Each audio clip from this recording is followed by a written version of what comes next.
Hello everyone. In this video, I will show you how to switch to Classic View in QuickBooks Online reports.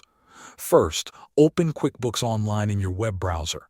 Enter your user ID and password, then sign in to your account. Wait for the dashboard to fully load. After signing in, go to the left side of the screen. You will see the main navigation menu. Click on the Reports section.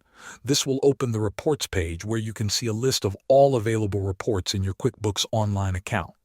Please note that there is currently no option to permanently set all reports to open in Classic View. You will need to switch to Classic View individually for each report. You can scroll through the list or use the search bar at the top to find a specific report. Select the report you want to open, such as the Profit and Loss report or the Balance Sheet report. Click on the name of the report to open it. Once the report opens, look at the top area of the screen.